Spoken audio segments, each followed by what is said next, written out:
Hi friends, నేను మీ భాస్కర్ మేకల. So మొత్తానికైతే ఫస్ట్ డే ఆఫ్ ఓటింగ్ ఎలా ఉంది ఏంటి, అండ్ నిజంగానే టాప్ పొజిషన్ లో తనుజ ఉందా, అండ్ ఓటింగ్ మొత్తం కీలకతం అన్నట్టుగా కళ్యాణ్ ఓటింగ్ అంటే విన్నర్ రేస్ నుంచి తప్పుకున్నాడా అనే ఫీలింగ్ అయితే కలుగుతుందా?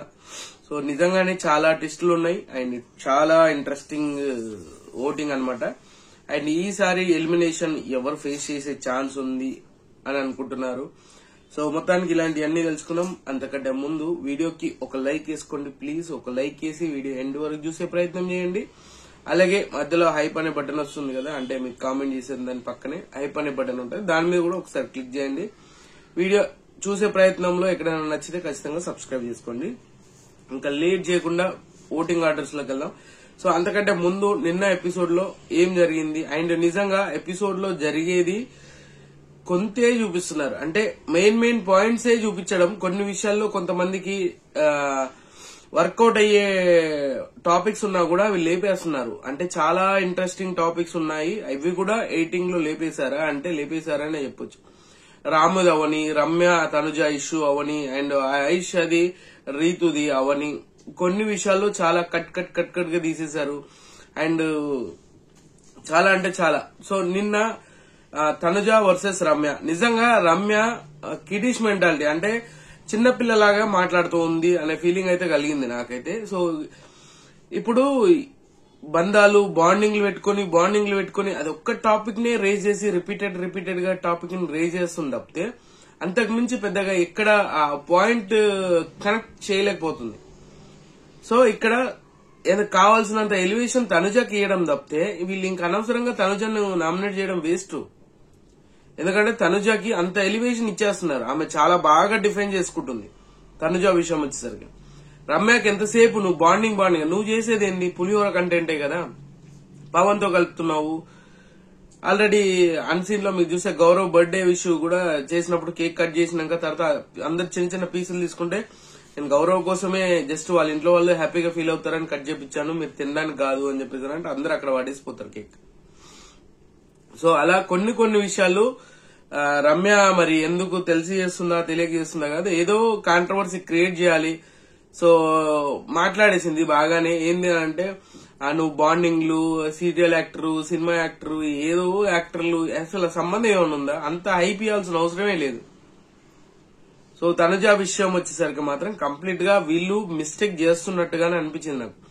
ఎందుకంటే ఇప్పుడున్న వాళ్ళ అందరిట్లలో డిఫెండింగ్ బాగా చేసుకుంది ఎవరన్నా ఉన్నారు అని అంటే అది తనుజ మాత్రం డిఫెండింగ్ చాలా బాగా చేస్తుంది.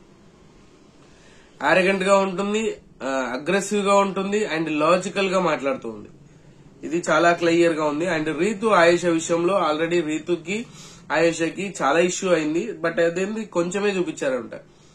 ఆయేష మీదికి వస్తుంటే రీతు ఎందుకో వెనక్కి తగ్గిన ఫీలింగ్ అయితే కలిగింది నాకు పర్సనల్ గా. బట్ అది ఇంపాక్ట్ చూపిస్తుందా లేదా తెలియదు కానీ ఓటింగ్ మీద, బట్ ఆ సిచ్యువేషన్ అయితే నాకు అటు ఇటు అనిపించింది. మరి మీకేమనిపించింది ఏందనేది కింద కామెంట్ చేయండి. సో ఇంకోటి ఏంటంటే ఇమాన్యుయల్ కి ది బిగ్గెస్ట్ అంటే విన్నర్ రేస్ నుంచి కొంచెం తప్పుకుంటూ వెళ్ళిపోతున్నాడు, అండ్ కళ్యాణ్ కూడా అలాగే తయారైంది. సో నామినేషన్ లో ఈ కళ్యాణ్కి ఇచ్చినప్పుడు ఆ టికెట్ ఏదైతే ఇచ్చారో, ఆయన గెలుచుకున్న పవర్ ఏదైతే ఇచ్చాడో ఆ పవర్ లో ఆ కళ్యాణ్ చెప్పాడంట తనుజను నామినేట్ చేస్తాను, ఏం మాట్లాడతాడు, తనుజ ఇష్యూ అయింది కదా దాని గురించి మాట్లాడాలి అని చెప్పేసి ఇచ్చాడంట. సో ఇక్కడికి వచ్చేసరికి కళ్యాణ్ కంప్లీట్ గా చేంజ్ అయిపోయి సంజనాని నామినేట్ చేస్తాడు.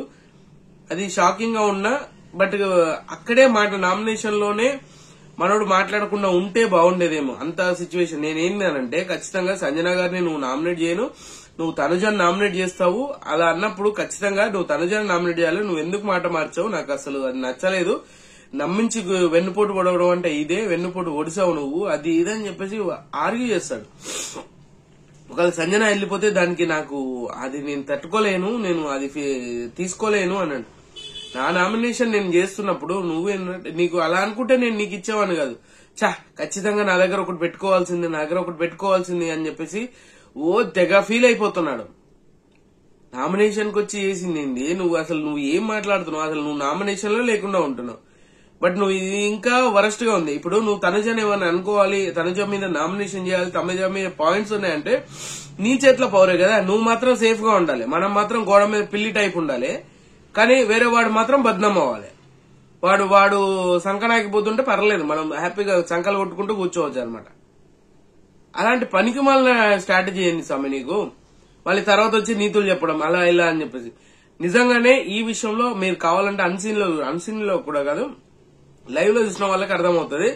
ఇక్కడ ప్రాబ్లం ఏంటంటే తనుజ క్లియర్ గా చెప్తుంది, నీకు పాయింట్ ఉంటే నువ్వే నామినేట్ చేయాలి. నువ్వు కళ్యాణ్ చెప్పి కళ్యాణ్ ఏమనుకుంటున్నావు నువ్వు చూసి కళ్యాణ్ మాట మార్చాడని చెప్పేసి నువ్వు అక్కడ అంత సీన్ సితారా చేసి ఇవన్నీ చేయాల్సిన అవసరం లేదు అనేది నాకు పర్సనల్ గా అనిపించింది అనమాట. సో ఇది ఎపిసోడ్ లో నాకు అనిపించింది. ఇమాన్యుయల్ నిజంగానే విన్నర్ రేస్ కి చాలా దూరం అయిపోతున్నాడు.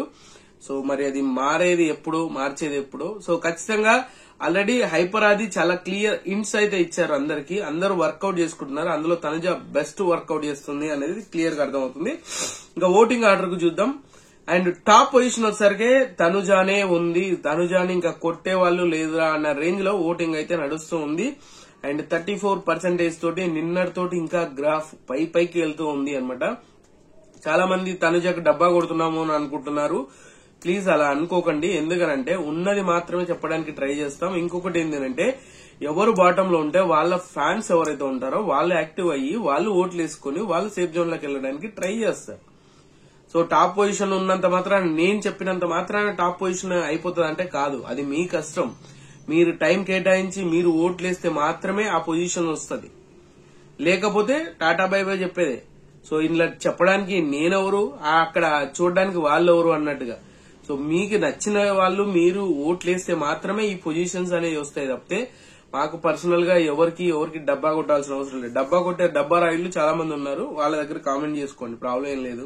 సో తనుజాకి 34% తోటి టాప్ పొజిషన్ లీడ్ చేస్తుంటే అమాంతం గ్రాఫ్ అనేది రాను ఎందుకంటే గ్రాఫ్ చాలా ఎక్కువ ఉన్న గ్రాఫ్ ని మనోడే తగ్గించుకుంటూ వస్తున్నాడు. సో కళ్యాణ్ ఇప్పటికైనా మారితే బాగుంటది. అట్లీస్ట్ టాప్ 5 కంటెస్టెంట్ అనుకున్నాము, బట్ ఆ టాప్ 5 కంటెస్టెంట్ గా ఉండడా తెలియదు కానీ సో మొత్తానికి 20% ఓటింగ్ తోటి సెకండ్ పొజిషన్ లో ఉన్నాడు. చాలా stable voting, but danger zone అయితే కాదు, సేఫ్ జోన్ లోనే ఉంటే పర్సన్ అనమాట. సో ఖచ్చితంగా రాసి పెట్టుకోండి, ఈయన ఖచ్చితంగా సేఫ్ జోన్ లోనే ఉంటాడు.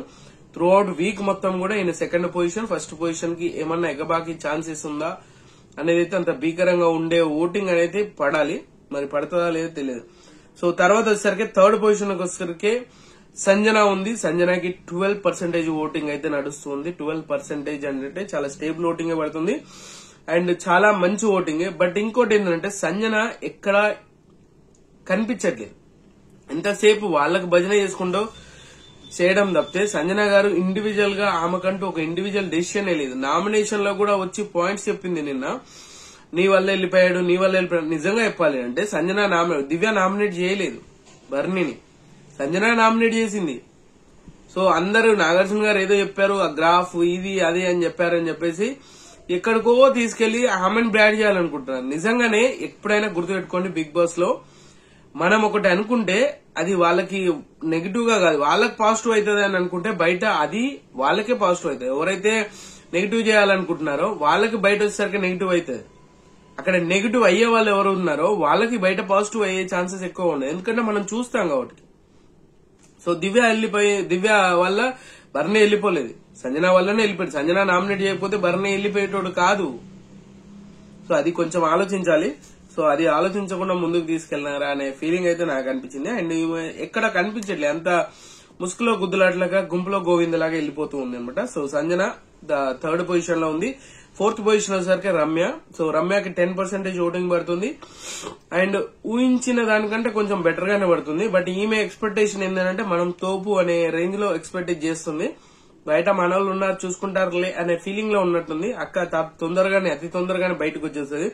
కాంట్రవర్సీ కూడా కరెక్ట్ గా చేయలేకపోతుంది, అంత చిన్నపిల్ల మెంటాలిటీ లాగా చేస్తుంది.